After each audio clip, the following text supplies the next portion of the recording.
Hello, everyone. Wanted to take this moment to address everything that's been going on. Let me just quickly start this video with an apology. I am sorry that you guys are a bunch of babies. Oh, I missed this. I did miss this. Let me quick start. This video is a little bit more impromptu, and also Joe's on vacation. So I can just imagine him checking in the community, just like, what's going on? Oh, not my problem. I didn't know how many buttons was like professional versus it starts to get a little stodgy, you know? So I went with this many. The shirt's very wrinkly. That's not a statement. The color white is. See, white is related to innocence, and I'm an innocent guy here, right? I'm gonna break this down. This whole video is not gonna be joking. It's just this whole thing's so fun to me, and it always gives an opportunity to like check in, and I just never have excuses to do it. And I wouldn't have made this video. But I see people sometimes reference Hush from 2021. When I explain myself, I don't have a nose ring in. I'm an adult. I'm a professional adult. I don't need a nose ring. I see people reference, like, when I explain myself for Hush, people are like, oh, okay, I think that gives me a greater understanding of your personality, Dylan, and how you watch things. And I think that brings people greater joy when they watch the videos. It helps them understand better. I'm hoping maybe this expands upon that a little bit. But we do have to talk about some things. A lot of this is regarding... All of this is regarding Love Island Season 6, my takes, which were hot. Okay, after I finished this video, I watched it back, and I realized, wait a second, this drama is so exceptionally stupid that everyone's going to be lost immediately.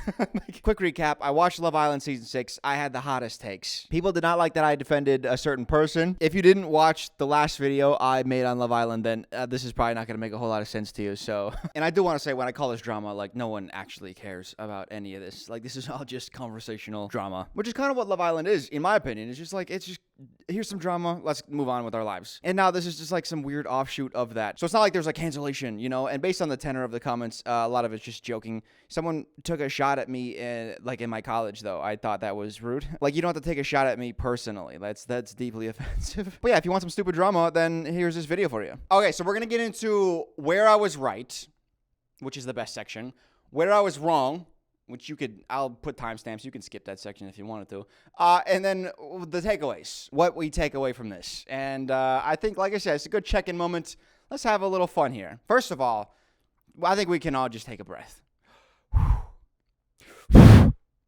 Was that pleasant to hear? Probably not. I think a lot of people think of Love Island and other shows that are similar as like matchmaking shows. That is not what those shows are to me. It would be like if you and your friends wanted to do an escape room and you were brought out to a warehouse, locked inside, and the person outside is like, okay, there's a serial killer inside that's going to start killing you at intervals. Good luck getting out. Well, technically that is an escape room in a way. You know, but it's also not. There's a sense of thrill and possibly a sense of accomplishment if you do get out unmurdered.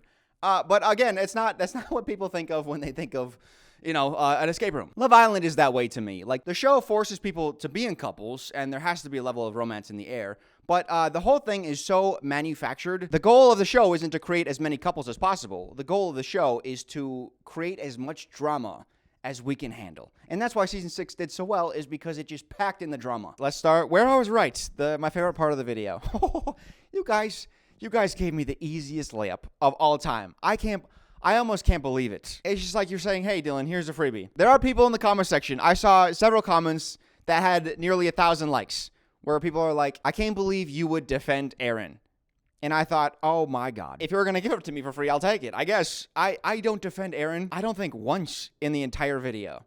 I give him the jelly bean theory. I thought maybe that's what he was doing. And I said, if he was doing that, there would be merit to it. Not that I would support it, but I would understand it. But he wasn't doing that, so I don't give him that benefit of the doubt. So I said, Aaron is entirely at fault. And people are like, oh, so you were on his side then? I don't know how to help you. And it also makes me think I can't trust your opinion on anything. If you watch my video and you take away that I was defending Aaron, then why would I trust what you took away from Love Island? So that was a nice little freebie. I'll take that. What was the other one? Well, there were just so many. But, Janae. People were upset that I talked about Janae only for a little bit.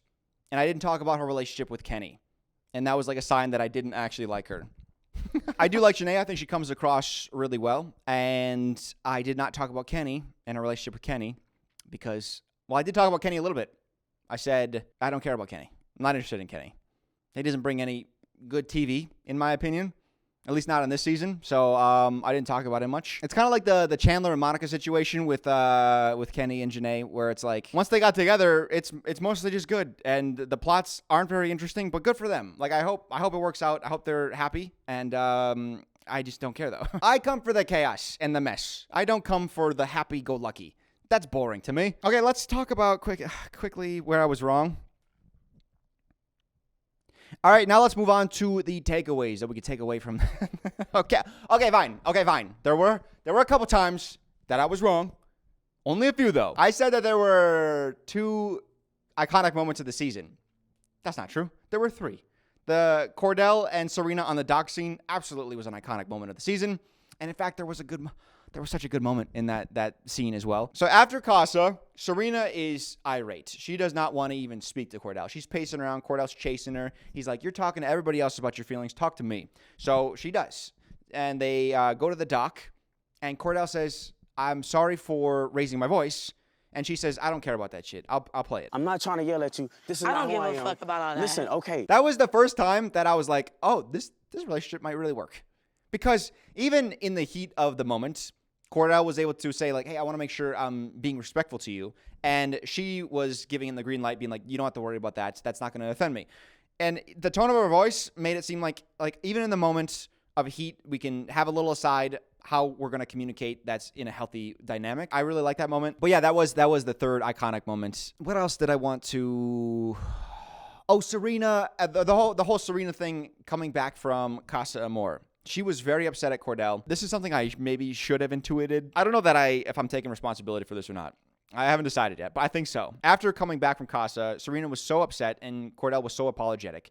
Apparently, some comments that I read said that before they went into Casa, she and him laid out ground rules for how they were going to act if they were to explore in Casa specifically.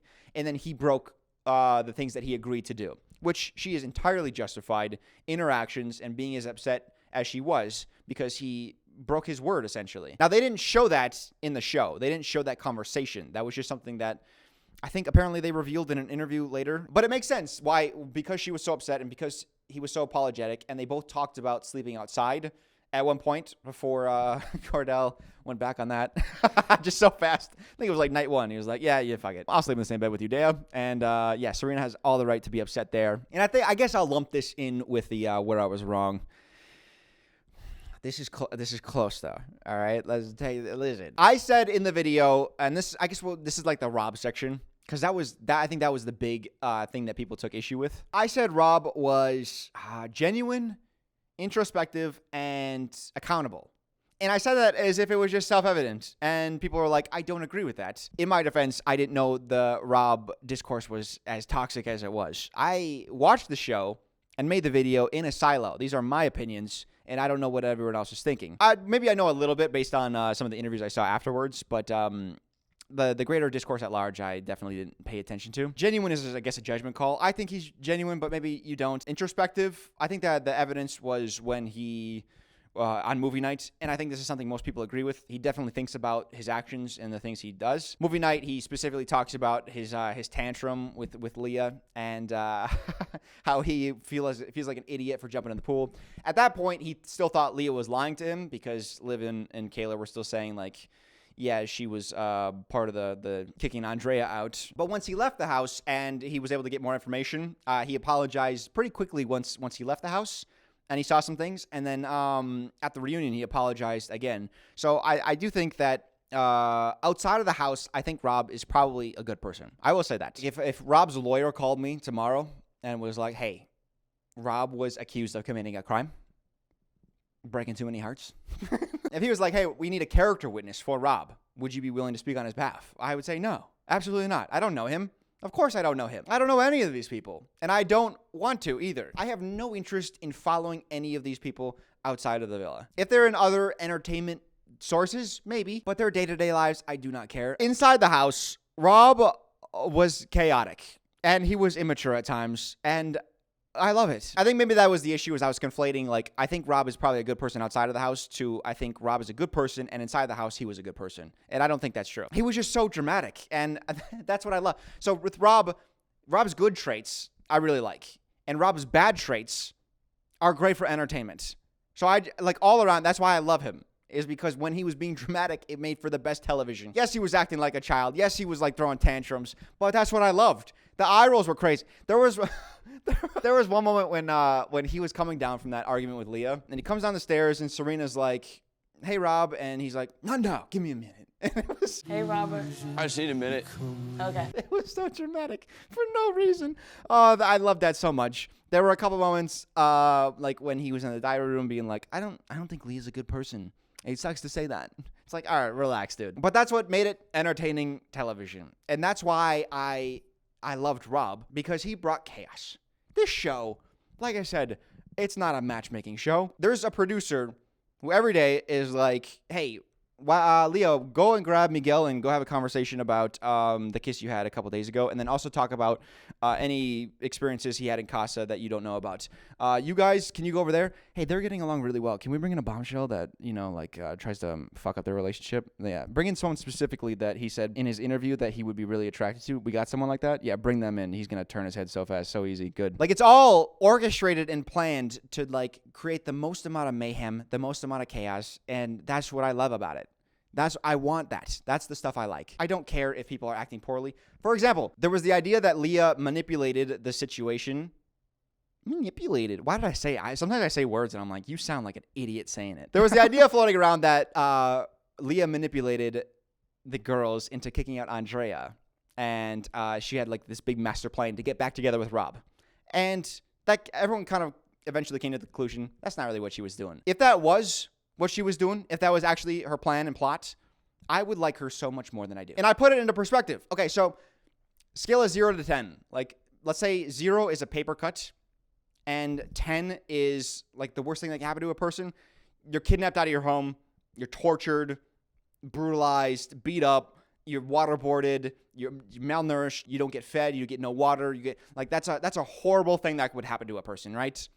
Where does what happened to these contestants fall on that scale of like bad things that happen to you? 0 is like basically it's like not even that bad, and 10 is, oh my God, this is the worst experience anyone could fathom. These people get an all expense paid villa vacation with a bunch of other hotties. In fact, they're paid to be there. They're getting a stipend. They get life-changing opportunities to be on television. Somebody that they just met a few weeks ago that they liked lied to them and broke their heart. Where does that fall on the scale?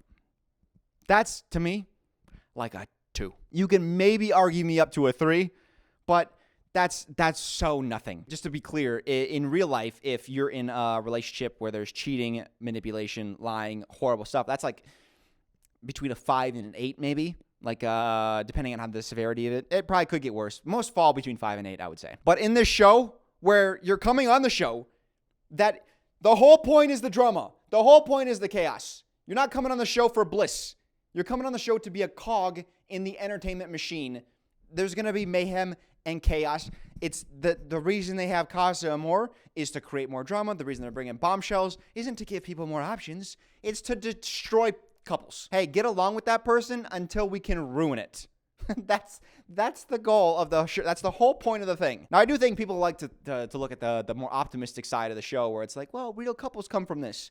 But to me, when I watch, just because you escape the serial killer warehouse, just because you felt a sense of thrill and you felt a sense of accomplishment escaping, doesn't make it an escape room. Just because a few couples ended up making it out of the show and are still together doesn't make this a matchmaking show. That's just not how I view it. Maybe you view it differently. I did blow that a little bit out of proportion. The dating element of the show always has to be maintained because that's your core premise. That's what you're selling. That's the veneer of this whole thing. I think I did overblow it to the point where it's like, oh, dating doesn't even matter. No, it does. But the point I was trying to drive at is that the production staff is more interested in causing mayhem in the lives of their contestants than they are in trying to prop up the contestants into building a meaningful connection. That's true up until about like after Casa and maybe like the final week of the show. It's like at that point, you're not going to jump ship mostly. So it's like just finish out the show with like a nice conclusion to your storyline so that it changes at that point. But one other thing I wanted to say too is I and this probably shaped me in a way. I grew up watching Big Brother, the reality competition show where they live in a house together and then they vote each other out every week. If you're not lying and manipulating in that game, you're playing a poor game. And I think that probably helped shape me. Yeah, but I just wanted to point that out because, God, if I had to make a third video about this, I would, oh my God, I'd lose it. So let's just clarify everything now. Also, one other thing, the Serena thing, that when she eye rolled when Rob was making a big deal, I thought about that and people were upset about that, and I still stand by that. Because if hypothetically Serena was close to Hakeem and the guys kicked out Hakeem and she had the reaction that Rob had, and one of the guys who voted Hakeem out rolled their eyes, I would get on their case about it. So I know I'd be consistent with that. So I do feel good about that. Is there anything else? I forgot some other stuff. I don't care. This is so stupid. All this is so stupid. I don't care. Why are you watching this? I'll see you next Monday. Fuck it. I do think the gender thing was interesting. So specifically with Rob, and I saw a couple comments about this, but I don't know if this is the prevailing sentiment. But when Rob said he wasn't, like, he's very attracted to Leah, but he doesn't know if the sexual chemistry is there. He doesn't know if they found their groove yet. And then she took away, he thinks I look like an ogre. Being in the same room is painful to him. Every time he lays his eyes upon me, he suffers. I saw people saying, like, oh yeah, obviously she took that away. Like, that's the logical conclusion. And I was like, oh my God. I think that is a gender thing. If someone was like, yeah, I don't think we found our groove yet sexually, I'd be like, okay, well, what can we do to fix that? I don't think I'd be hurt about it. From the woman's perspective, based on the comments I saw, it's like, if you don't think we found our groove, then you must think I am hideous, and it actually pains you to be around me. And that blows my mind. I don't know how. Man, if my brain worked like that, I think I would cry so much more. I would be so sad. Like, if I'm just reading the worst intentions into people. Dylan, I've watched you for years. You have great taste for years. I got a guy, we did not watch the same show. I don't think Rob is irredeemable, but he's definitely not a good guy in the show. Yeah, I agree. Maybe I did that could be my fault as well. I did a poor job explaining my perspective. Do I think either of his first choices and partners were perfect people? No. That doesn't justify his words or reactions. Justify. I don't need justice. I don't care. Like I said, with Leah completely manipulated Andrea out of the house, I would love that. I also didn't care that they kicked Andrea out. Like, it's the girl's choice. If they said, can we send all three home? And they allowed that, I'd be like, okay. It's a crazy choice. And I would love the drama of that. Saying I love you in the middle of a fight is the biggest red flag ever. Like, what? That is literally emotional manipulation. It can be, which is what I said. Oh, God. Yeah, it can be. Or it can also be the most amazing thing ever, where it's like we're fighting about something that's not even that important. And it's like, why are we fighting? I love you. Whew, come on, man. But if you're using it to get out of some shit, like I think Aaron was, then it can be manipulative. Oh, I did it again. Leah said she felt like an ogre because Rob said he wasn't sexually attracted to her at all. Let's watch it. Let's watch. You guys ready? Sexually, like, I think you're gorgeous. I think you're sexy as fuck, but I feel like we don't really have a groove. You're allowed to... That's it. That's the whole thing. And what did you say? Because Rob said he wasn't sexually attracted to her at all. Is that what he said? Is that what you just heard? Oh man, I could fight. I could do this all day. I could fight. I love it. So yeah, that's just gonna be a little note I would have for you if you watch reality TV shows from me in the future. I don't take it seriously at all. And every person that signs up for them is just a cog in the machine of chaos. Like that is their role. I do hope that they have success outside of the show. Because of the pressure that the show puts on the contestants, you sometimes see interesting things, and I like to point those out from time to time. But yeah, I'm here for the chaos and the drama, and that's the fun part about it. I'm out of here. I'll see you. Oh, I know what the next video is going to be, and it is... Well, I haven't seen it yet, so we'll see. Hopefully it's fun. Maybe I'll be making another cancellation video right after this one. Anyways, I'll see you guys later. Bye-bye. I forget.